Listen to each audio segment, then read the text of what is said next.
Here's Alcaraz dominating the middle against Draper. Here's Rublev doing it to Sinner.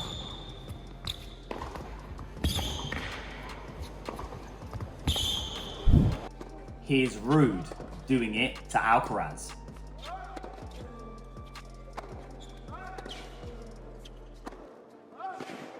And here's Alcaraz practicing it. It happens all the time in pro tennis. You need to know how to dominate the middle in your sleep. It's just as important as winning cross-court battles, and I'm going to show you how. It's incredibly simple, just very hard to get good at.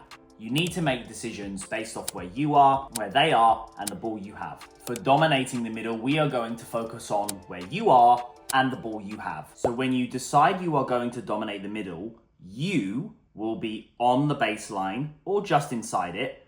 You can do this from behind the baseline when you start to get better at it. The ball you have will be somewhere roughly in this middle third of the court, slower, with less spin, roughly around waist or shoulder height. Make sure you are hitting a forehand. Very rarely do you want to be dominating the middle with your backhand. Once you are roughly here and you have the ball you want, using your forehand, you are going to hit to the outside third of the court on their side. You aren't trying to win the point here or smack winners.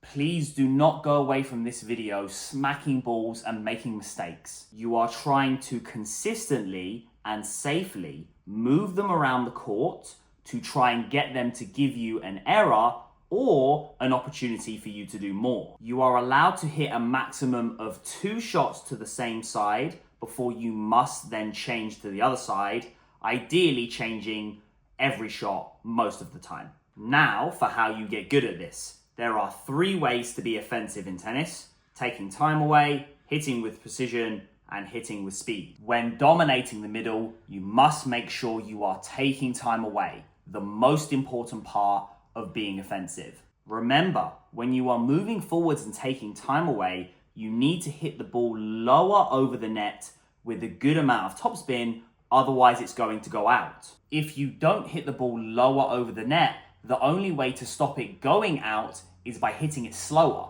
And we don't really want to be doing that. And just because you're hitting flatter trajectory over the net doesn't mean you need to hit a flat ball as well.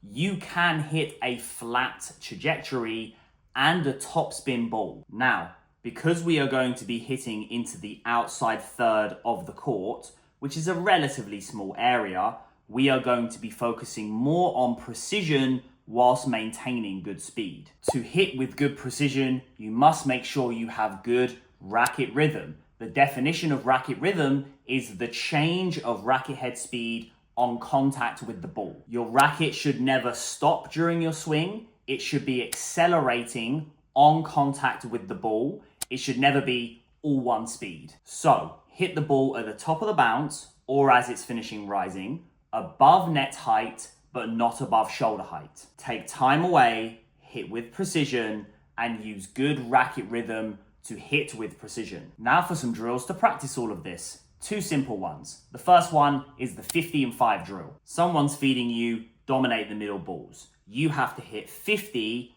outside of the middle. If you hit in the net, in the middle, or out, that is a mistake. You must achieve 50 with only 5 mistakes.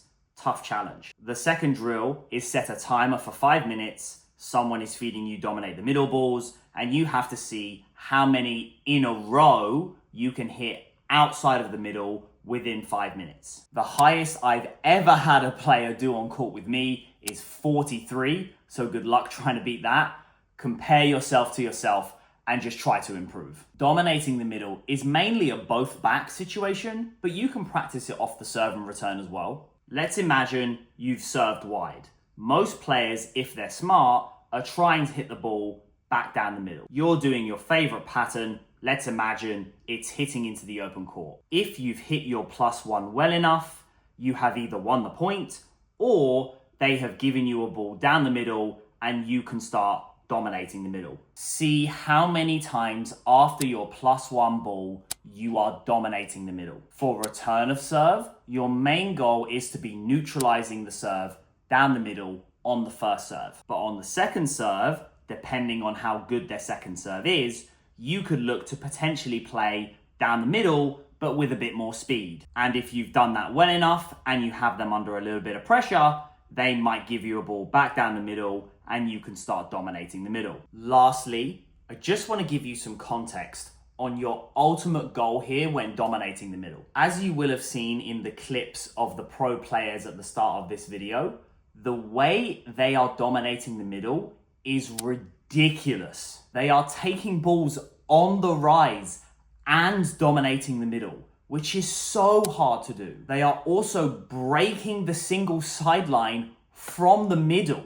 Most guys outside of the top 1,000 struggle to do that consistently from a cross-court ball, let alone a middle ball. I say that only to give you context on the level.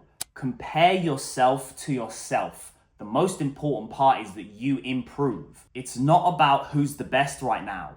It's about who improves the quickest. I will be talking about all of this, live Q&A sessions, live podcast, and so much more in the Online Tennis Academy. So if you want to be on the waiting list to get in early and at a discount, subscribe and put your details in the link below.